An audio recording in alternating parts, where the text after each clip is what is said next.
Hello, everyone. My name is Sarah of Sarah's Prismatic Musings, and I am so excited. This week we have Cindy Rhodes, who, when she was on previously, you knew her as artist. Well, she is also an author, and I hope you guys all follow her on Amazon under Cindy Rhodes as an author. She's written 5 books. And this is the first one that she sent me. Thank you so much, Cindy. And I read it. It's so cute. It's all about her beta fish, Archibald Stanton, and it's about how to take care of them. And there's just really, really sweet pictures. This was watercolor, right, Cindy? Yes, that's right. And it's just so sweet. I had my sister pick up a copy for my niece because she loves betas. And then I picked up the Path of the Runes, and this is so velvety soft. What did you say? What is it called? This material? Oh, it's like vellum. It feels that soft and buttery, it's not slick, it's not flat, it's like butter. It really is. It feels so wonderful, and I'm so excited to. I have some runes, but I've never played with them. But this book looks amazing, Cindy. So Thank I'm you. excited. There's some really cool pictures in here. And then we have the Dragonfly Kabbalah, which is also that velvety soft material as well. And I'm excited to read this. And is this one colored pencils or? That is actually a hand-colored block print. I Oh, I've got those around here. Let me see if I can show you some of them. I create block prints and then I will hand color them. And those all those illustrations in that book are from my series of 11 block prints. The whole thing, when you put them together to make that dragonfly tree, like on the front of the book, it's over 15 feet tall. It's really cool. really? Oh, Yeah, wow. That's amazing. Have I you love carbon block. displayed it anywhere? The I did that in 2020, and that's of course when COVID came out. Oh. So we were getting ready to do one, and then bam, it was done. So I just displayed it at home and then put it in a book so now everybody can see it. Yeah, it's so beautiful. And then Thank she you. has one other book, Throwing the Bones. And the book we're going to be talking about today is Tiles and Tales of Crows. I love it. You signed it. Thank you, Cindy. You're welcome, hon. So, this is all about the crows. I'm going to ask you, what is the Fellowship of Crows? The Fellowship of the Crow is actually it's something I dreamed up probably in the 80s, and it was right when I was learning about the Morrigan and crows, and I found out I had a whole sisterhood of people who loved crows as much as I did. And growing up on a farm, most people hated crows, right? So I finally found my people. They love crows, and I said, well, this is like a fellowship. So hey, we got tattoos and everything. and Nice. so now, once the internet started coming up and you can make Facebook groups and all that stuff, I said, well, this is just 2 years ago. I decided to start this group, Fellowship of the Crow, and we have 43,300 and something members. And it's phenomenal. There's no drama. It's just people who love crows. They post their photos, their beautiful tales, some of them sad, some of them, most of them hugely happy. They share their tips and tricks on how to attract and keep the corvid family at their home. And you can find out that crows and their corvid family, because crows are part of the corvid family, and we're not prejudiced just for crows, it's about the whole shebang, crows and their cousins. We have people in there from all over the world, and they share their experiences with crows. And you might be surprised to see the different variations in their feathers and the coloring. I have learned so much in 2 years. I met some beautiful people. That is so beautiful. So, why crows, Cindy? I grew up on a farm, as I said, and as soon as you step outside, if you're surrounded by farmland, you're going to be surrounded by crows as well. Okay. And they were just everywhere all the time. Of course, the farmer's attitude toward the crows were all that positive. I don't really know why, though. I mean, you have hundreds and hundreds of acres of corn. Why can't you share with 100 crows? I don't get it. Just let the birds have it. Ex- And but I was never really a bird person back then. I was a cat person. I didn't have any experience with birds except for my grandfather's brother. He had actually rescued a crow who had injured his wing and he was never going to be able to fly again. Aw. He named him Bill, and Bill would sit in this Cheney ball tree, is what they called it. It's a China berry, but of course in the southeast they say everything different. So in the Cheney ball tree, Bill would sit there, and Uncle Ruffin would talk to Bill, and Bill would say all kinds of things, and people would say, well, is that all he says, Ruffin? And he said, yeah, that's about it. But crows say a lot more than just that. They know a lot more than what people teach. Yes. So I That always felt they had a lot more to offer. Now you had an experience with a crow growing up. Do you want to tell that story? Yes, I did have an experience with a crow. And as I said, I was not a bird person back then. And I grew up in a farmhouse. It's over 200 years old, very, very old.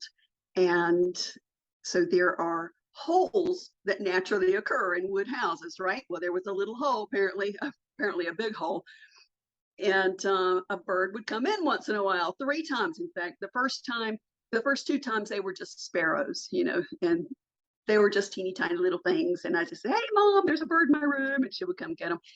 The third time, though, here I am. I'm a young teen, probably 13, maybe 13, and I'm sleeping in my dead uncle's bed, which he handmade. So already it's like this ominous bed I'm sleeping in, right? And it's all carved with the carvings and everything that my dead ancestor did. And I woke up to fluttering, and I, looked up, and there was a crow looking at me just like this. I was scared, speechless. I mean, I'd never been that close up to a crow, and he was not a tiny thing. He was a very healthy crow. Wow. So he's there looking at me, and all I can think is just fear and death. I'm going to die. This thing's going to peck my eyes out. And don't you know that's when Alfred Hitchcock's movie The Birds came out? Oh no. So I mean, at the very end of that movie, I had to close my eyes because there they were. The birds were just coming in all that in that house through every single crack and crevice, and they were pecking everybody's head out of that. So I said, okay, this is going to happen to me too. I was scared. So I did the only thing I could do, and that was to pull the sheet up over my head like a ghost and walk out of the room so he wouldn't peck my eyes out. In the meantime, this poor bird just wants to get out. Oh. And so I went downstairs. I couldn't even scream or call Mom. I was like, because I was so scared. So I went downstairs and found Mom in bed. Mom, there's a crow in my room. And she said, well, open the window. So you're not thinking when you're 13 years old. So I said, I can't do it. So she said, come up here and I'll show you. So she made me go back up to my room, and we opened the window, and that sweet little crow left the room thinking that I was probably the most stupid human he had ever met in his whole life. And after it was all over, I was thinking, that was a really cool experience. Yeah. But Well, I was too immature to react correctly. is that when you started changing your mind about your views on crows, or was it much later? A lot of things happen in your teens, right? Yeah. That's when we all start really finding out how our brains really work and our thought processes really happen. Start their wheels start turning in response to whatever we've received as we're growing up, and also as a response to how we're treated based on what our ancestors have. Anyway, it's a whole bunch of stuff that happens to you when you're a teenager, and there's no rhyme or reason to some of it. So at that time, I just wondered, what am I supposed to be doing here? And I thought that I would go ahead and start researching what I thought was my heritage. And after DNA testing, I found out my heritage is a lot more rich and varied than what I thought. But looking into the Northern European stuff, of course, you start looking at Celtic stuff, right? So I started looking into the Morgan, and of course, that's all about fear and death. People say, a lot of people who follow that path unfortunately, they get hung up on that darkness and they don't look past the other stuff that comes with it, because fear and death, that's just a fact of life. Right. So then I started looking because my grandfather, maternal grandfather, always had all this Viking stuff with him. And he says that, he's from the Scandinavian place. And I believe he is, because a lot of my DNA stuff's back there. So I started looking into the Nordic path, which of course the path of the runes comes from that too, from extensive research and learning about Odin, and things are going to happen to you. And you sometimes need information from other places, and you've got Hugin and Mugen, and you've got the two crows there, two ravens there, and one's seeking out the people who have died, and the others talking about the circumstances relating to these things, how it's just a fact of life, it's a fact. Don't mourn too long, pick yourself up and go. Of course, mourning is appropriate in all manners of loss, but there comes a time when you have to pick yourself up and keep going. Odin lost his eye, but he had to keep going, right? So Yeah. anyway, so I looked at that, and then I thought, and it was the Nordic path that brought the reality to it, that brought the balance to it. It wasn't the Celtic. Now, I'm not saying anything against the Celtic path. That's beautiful. I'm just saying that in my experience, I didn't dive deeply enough to get to the balance. But in the Nordic path, I was able to, and it was because of the two ravens of Odin's that brought balance to it all. And that was all about having a sane mind, soundness of mind, facing reality, and not letting it get you down all the way, because you got to come back up and fight. You have to. And you're growing up in the Christian church, and so at the same time, and I'm thinking, the crows were looked on negatively in the church. Even Noah, they would always say these bad things about the crow or the raven that they sent out after the flood. They sent out two birds. One of them was the crow. It was a corvid. The other one was a dove. They were just so happy that the dove came back with a twig in his mouth. But what about the crow? The crow left. He didn't come back. Why not? Oh, you terrible thing. No, it's because he saw another country. It was drowning. He's gone. He's not going to come back to some boat full of religious nutbags. He's going to go and seek out new areas. We're explorers, That's what crow people are. We want to go see and see what's out there and collect shiny things. We don't want to hang around the same dump. It's going to crash on an island, on a mountain one day. We're just going to go. So that's how my line of reasoning started developing, and it felt really freeing. It was liberating not to have to buy into somebody else's tradition. In fact, I think that's one of the lessons of the crow as well, not to be so focused on one little bit of property. Go out and see what's out there, and understand what life is fully about. Yes, definitely. Will you talk about some of the other cultures and their beliefs on the crow and raven? I would love to. In fact, that's one of the things that happened from developing this Facebook group, Fellowship of the Crow, with 43,000 members. You're going to pick up a lot of cool stuff. And the first, I believe, was the Hindu god Shanidev. I forget how to pronounce his other name. Is Mahakala or something like that. Anyway, it's the deity that helps the people who are dying. Okay, now here's the death part, okay? And he helps transition their souls to the spirit world so that they will have a happy transition. So you see, there's the death, but don't focus on the death. Focus on the fact that it can be a happy, smooth transition. Okay. So we've got the Shanidev of the Hindu. And in the Chinese culture, crows represent something I didn't realize. They represent honesty. And I think that comes from the wisdom and just the facts, like Odin's too would come back. They would say this happened, and the other one would say, and this is what happened. It's facts, and it's not laying blame or anything. Just if you're If you're guilty of something, you're guilty. If you're not, you're not. Just admit to the truth. I really appreciate that about the Chinese culture. In Japan, if you see a crow, it means that, oh, look, I'm doing this, that, or the other. There's a crow. That means God has blessed what I'm done. He wants me to do this. So if you see a crow, you're going in the right direction. When you are in South America and you have a bunch of seers and shamans and they're doing things, if a crow appears, it gives them insight and wisdom. And again, it's not death, it's insight and wisdom. And I love that. Yes. But then you come up a little bit north and you've got Mexico, and the crow represents death. They want to focus on the death part. And that in that certain culture, they will focus on that death, which is a beautiful thing in itself, but you also have, don't forget the fact that it needs to be a peaceful transition and you need to accept the facts and get on with your life. That's the one thing that they were kind of missing in there. And let me see, in Mongolia, okay, I think it's Mongolia. If a raven, it's usually ravens there, okay? So if a raven is there and he's going, caw, caw, caw, caw, caw, that's just good stuff. Oh, everything's happy for you. You're okay.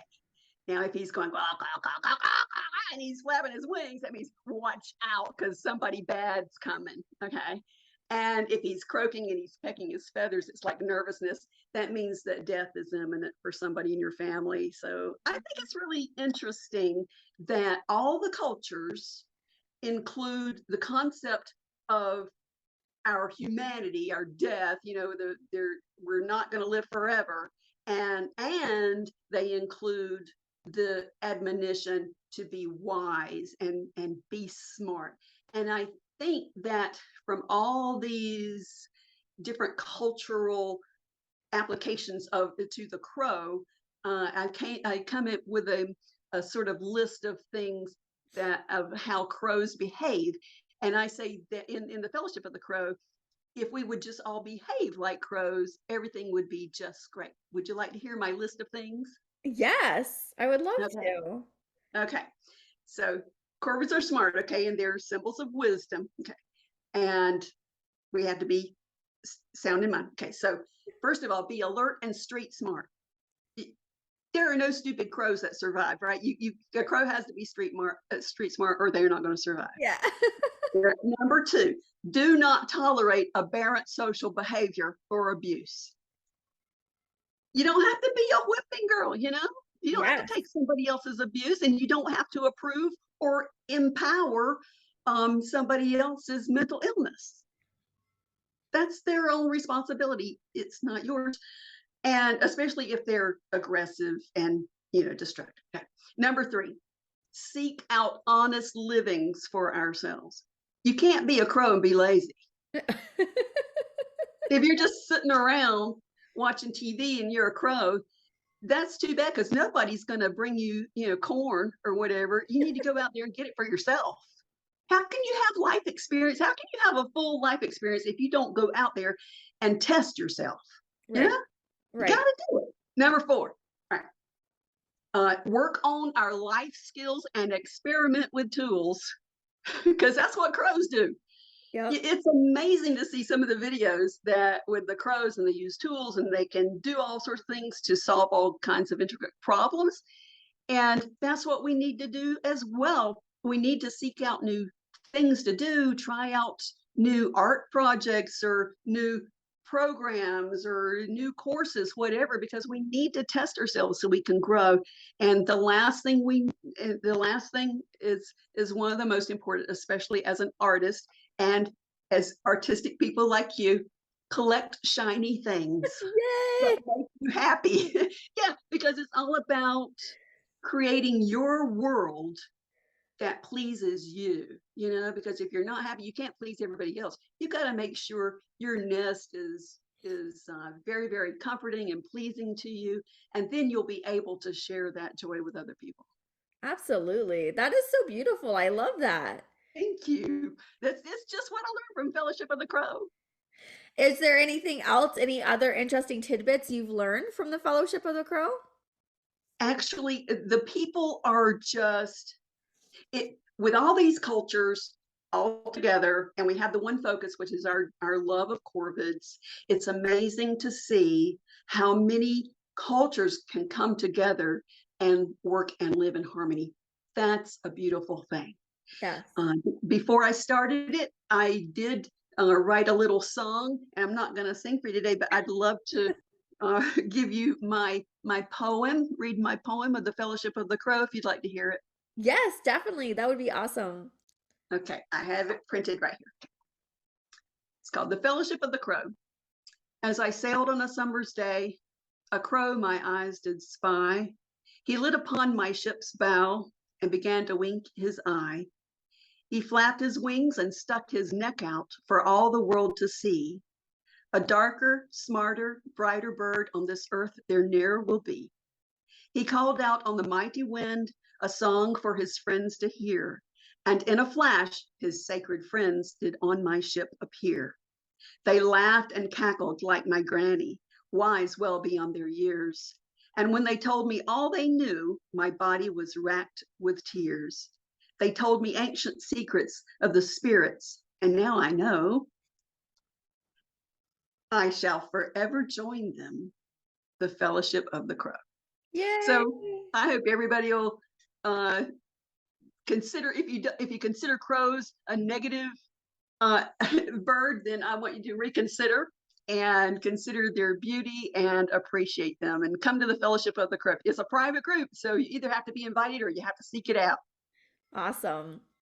I love your painting behind you. That's a crow, Oh, right? yeah. You have a Thank bunch of you. crows all behind you. That painting is beautiful though. Thank you. That's on a piece of wood. Oh, nice. So we found it was an old tabletop in the junk shop. I said, oh, I have to paint a crow moon. So I did. I love And it. thank you. Thank you. So, Cindy, do you have any more books in the works? I do. I actually have a couple of books in the works, Yay. and one of them is a compilation of all my art over 20, 30 years. And I have 300 pages already, so I don't know what I'm going to do. I might have to cut it down. And then the other one is a book about the perfect mermaid who actually she is an oh, I'm not going to share. I have to decide how much to share, but it's based. The character is based on my granddaughter, and she's a swim champion. So That's beautiful. Oh, I'm so yeah. excited. Do you know about when you'll have those released or no? We'll just have to follow you. Your newsletter, you let people know, right? That's right. If they just go to my website, CindyRhodesArt.com, it's just my name.com, then there's a place to sign up for the newsletter. And I send out something every month and I'll let you know. But I really expect the book to be out by the end of the one about the mermaid to be out by the end of the summer. So Yay. July or August. Okay. And then the other one by the end of the year, because that's a really huge compilation. I'll be on the lookout for those. You'll be the first to know. Awesome. Thank you. And so Cindy, do you want to talk about your YouTube channels that you are creating? Yeah, I can talk about them. They're kind of corny. One of them Oh. is UFO Watch Roswell, New Mexico, because I live in Roswell, New Mexico. And I don't know why, but I love seeing that mountain. It's the end of the Capitan Range. And just north of it, that's where the UFO landed in 1947. You don't know what it was. We weren't there, but I'm intrigued. That's where the thing crashed. Okay. So I love going out and seeing that mountain and looking over the skies where that place is. So I said, you know what? I'm going to just share this with other people because probably somebody else wants to see this too, might be some other crazy person, so I've started making these videos. I'll send you the link. Well, you got the link for the YouTube for the UFO watch for Roswell. And then I have one also, Cindy Rhodes Art. I'll link above and below in the video. So for both of your channels, you have the art channel and then the UFO channel. And it with the UFO channel, you go to some beautiful spots, and I'm like, oh, I want to go there and I want to go there. Like a bunch of nature spots that I didn't know about. And even though we've been to Roswell, I think twice now, we hadn't been, we've only been on the museum. What's that one called? The main one? What's the The main one downtown is the Roswell Museum and Art Center. And I'm going to be teaching drawing classes every Thursday afternoon in February. So sign up. And that's a really great museum. I'm really amazed and astonished by what they have in there. And then there's another museum, the Anderson Museum of Contemporary Art. It will knock your socks off. It's Oh, free to go there too. You just go there and you see the works of all these wonderful artists who have come through and lived here in this area. that's awesome. Yeah, but the natural areas around here, that's why we're here. Because my husband and I love traveling so much, and we've come to Roswell multiple times. I wanted to live here in the 80s, but my husband back then didn't want to move. So that's too bad because wow, I'm having the time of my life now because we have some really beautiful scenery. It's not the rainforest, it's not the mountains, it's the high desert. There are mountains, but there's just a huge variety of things to go to see. We have Carlsbad Caverns, huge, unbelievable. You have to go and sit there in the afternoon and watch those bats come out of that hole. Oh my God. In the summertime, that is phenomenal. Over here in Roswell, we've got those cenotes. It's a line of 8 water holes that bubbles up from the deep from when this land was forming, and that's called Bottomless Lakes State Park. And that in those 8, only one of them is allowed swimming, and the reason for that is because the other 7 are too small to be, watched. And so on this number 8, which is Leah Lake, it's 90 feet deep. Can you imagine swimming in that lake? And it's 90 feet deep. And then, of course, we have Bitter Lakes Sanctuary. All sorts of dragonflies and birds and things are all over there. And I kept hearing ravens. We went to both these places and to another remote place yesterday. And I kept hearing ravens and I couldn't see them. But finally, in our last place, they flew right in front of us. But talking about the crows, getting back to the crows again, in this area, we do have corvids, we do have ravens, but they're shaped differently from those in the Pacific Northwest. And I say that the ones in the Pacific Northwest are shaped like linebackers, they're beefy, they're real butch, And then the ones down here, if you ever watched the Addams Family, Lurch, he's Yeah. real tall, and his body's long. That's what our ravens are like here, man. They are tall birds, and they don't have a lot of shoulder muscles the way they do up in Pacific Northwest, but they speak the same language, and that's kind of cool. That's so cool. Yeah, there's so many cool places, natural places, the ones that you mentioned that I want to go to, and of course the White Sands National Park I want to go see. So I'm like, Roswell, New Mexico, we gotta come back again soon. So, and of course Yeah, to see you. you have to. Oh Yeah, my God, I might not let you leave, but that's but fine with me. I I'll never forget when we first met. Oh my God. I said, oh, here's this wonderful lady come to Roswell. I can't believe you came in the gallery that day. But I have to tell you, if you're anybody who wants to tour New Mexico, a really cool way to do it is to start at the north and around Albuquerque, and west of Albuquerque. And there's a north-south road to go down to Silver City. You go into Bosque Apache and you could get to look at the Gila cliff dwellings, and you can see javelina, those big rodents all around in their natural habitat. And I'll never forget Gene Hackman saying, "Where's my javelina?" in that movie. Oh my God. Okay. I'm getting off track. All these javelina references. Okay, so then we go down to Silver City, and then you'll go east and you'll come into Ruidoso, and then finally to Roswell, and you'll see all the natural sites all through here. And then you'll go back up north and see all those things. And you have to go to Billy the Kid's gravesite. Okay, you have to. Okay. And then you go to Albuquerque. Oh, okay. That's awesome. We'll have to try that. Yeah, it's like a big circle, and you just end up where you started. Yeah, that is awesome. So yeah, and I love these. You have these too, right? Can they get them off your website as well? I put them on there. You can go to the museum and buy them. They're in the store there. But Oh, I'll put a few on the website and see what happens. yeah, this and the bee. I love it. So Thank cool. you. I love watching you do block printing on your YouTube channel. Oops, on your YouTube channel, sorry. Like it's so relaxing watching you do that. I'm like, I want to try it. You have to if you have an inkling to do it, you have to.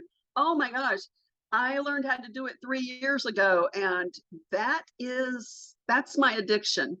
And you can sit there. I can carve block all day long. Is it And it is, relaxing? Is it as meditative as it appears to be? yes. Yeah. I and that's one of the things on my YouTube channel, CindyRhodesArt. I just want to have carving, no talking, just some Yeah. music.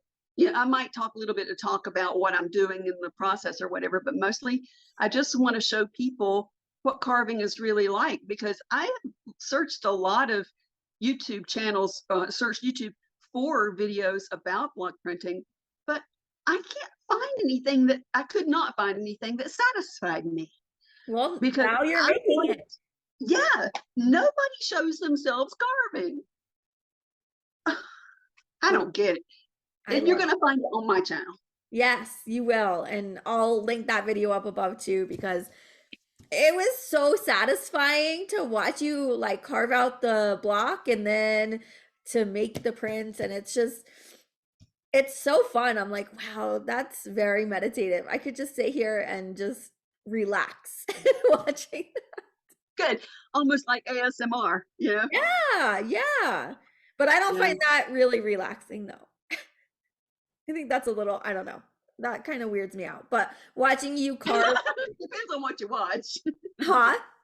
It Oh yeah, depends on what you watch. that's true. All right. Well, Well, thank you so much for coming on and letting me interview you again today. And I wish you all the luck on your new channels. They're awesome. And I'm excited to see what you post on both channels coming up. And is there anything else you would like to add before we say goodbye? no, I just think you're a lovely lady, and I am really grateful for the day we met. Thank you. I am so grateful for meeting you, Cindy, and I love your artwork and I love interviewing you and your positivity. And I always just feel so much joy and happiness when I get to hang out with you on the phone or on Zoom or whatever. Problem is, we start talking, and I don't want to stop. I know. We have bad connection because you live in the middle of nowhere. I live in the middle of nowhere. The satellite moves and then no more service. But I'm glad that there wasn't any like disturbances on the live today, which that was good. Me too. And I wanted to wear my little dragon t-shirt today. I love books. That's sweet. Where did you get that? I don't know, Nikolai got it for me for Christmas. This was my Oh, Christmas present. that's sweet. I was like, I gotta wear my little book dragon today to show off Cindy's books. I love it. Thank you. I will ask Nikolai where he got it and then I'll text you later. So, Okay. but thank you so much, Cindy. And I will link your website down below, your your YouTube channels, and look up Cindy at Cindy Rhodes as an author on Amazon. Okay. And as soon as you get it published, I'm going to share it to the group. Oh, okay. And you'll have 43,000 people to look at it and sign up. That is awesome. Well, I hope they enjoy this video and it was so much fun. So thank you. Oh, can I add one more thing? Yeah. I wanted to do a little shout out to all the members of Fellowship of the Crow. I am so proud of the group. Every single one of them is just precious to me. And, I would rip the wings off of anybody who tried to disturb their peace or whatever, because that is the most beautiful group.